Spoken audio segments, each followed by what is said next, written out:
When Jeanie McIntosh, who still refuses to appear in these films, so here's an artist's impression of her, said that by way of eclecticism for this episode she wanted to take me on a mystery tour, I have to be honest, I was worried. I've heaped so many insults on her over the course of Lancashire Footnotes that I half expected her to drive me over the Yorkshire border, boot me out of the car and disappear into the winter's sunset. However, against such expectations, what transpired to be more of a tragical history tour, with apologies to the Ruffles, wound up in the puzzlingly named village of Yealand Conyers, which together with Yealand Redmayne, it's difficult to know where one stops and the other begins, forms 1/3 of the ancient trinity, the hamlet of Yealand Storrs being the final instalment.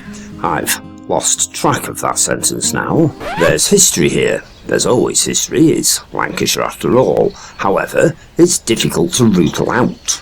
For example, there's a fairy well in the Storrs bit. Unfortunately, the daylight at this time of year only lasts for 27 minutes, and because it was a mystery tour, we came unprepared, so we didn't film it, or even look for it.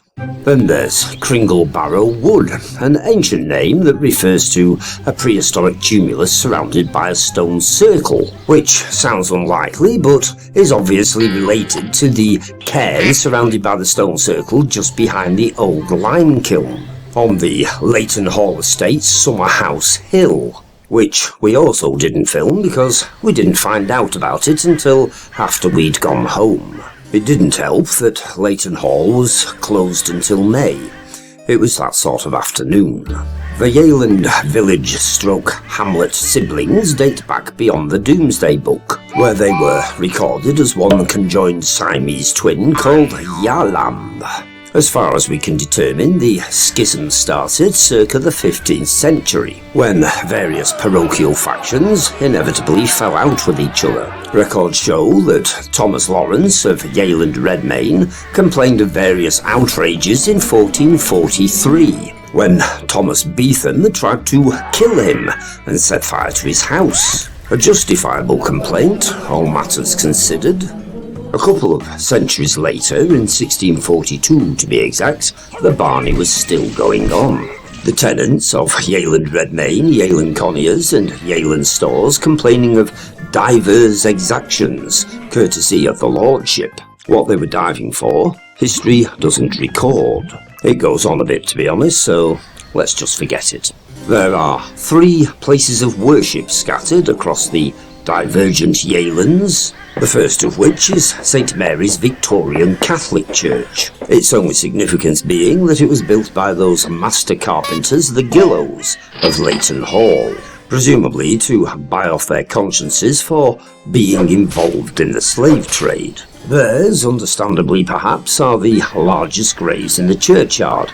The slaves don't get much of a mention amongst the obsequious inscriptions though. Then there's the Anglican Church of St John, another Victorian edifice, which resembles somebody's homemade toy fort. There's something remarkably rubbish about it, like some half-hearted unfinished Christmas gewgaw dipped in sand. However, by far the most interesting place of worship has to be the Quaker Meeting House, with its simple graveyard of ice lolly stick tombstones. It's incredibly old for a Quaker Meeting House, built in 1692. The studded doors are covered in graffiti dating from the 1700s, presumably scrawled by bored pupils from the nearby Old Quaker School, which is nowadays some sort of hostel. The celebrated children's author Elfrida Vipoint, the creator of The Elephant and the Bad Baby, was the headmistress. When I say celebrated, obviously I don't mean by me. I've never heard of her, and I suspect you haven't either. The inhabitants of Yealand Conyers are a friendly lot, if not a bit suspicious. A young lady from one of the cottages round the rear of the graveyard clocked us mooching round the graves and came out to investigate. After a spirited but ultimately failed attempt to convert us, she unlocked the chapel, or whatever it's called, which was fortuitous because it was extremely cold outside and my bladder was nearing the point of exploding. George Fox, the founder of the Quaker movement, preached in Yealand Conyers in 1652. Richard Hubberthorne, one of the earliest Quaker preachers, came from the village. I've mentioned previously that were I prone to religion, I'd probably be a Quaker myself. They're harmless pacifists whose belief in egalitarianism plays towards my socialist instincts.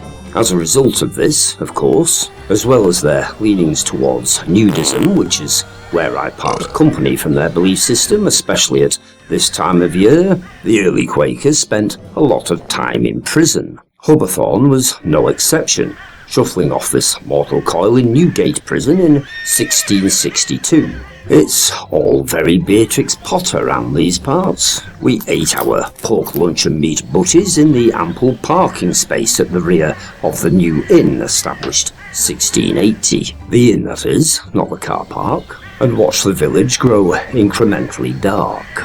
Most of the buildings between Yealand Conyers and Yealand Redmayne date from the 17th century, all stooped authoritatively around a winding central road that's barely wide enough to accommodate an overweight guinea pig. Yealand Redmayne has an infrequent bus service, the locals supplying those enduring the wait with a glass-fronted 1940s bookcase filled with tomes to pass the time. It's that sort of place. There's a lot more we could tell you, but like these current narrow winter days, we're short of time, so click like, subscribe if you want to, and all being well, we'll be back again next week with another exciting episode somewhere different.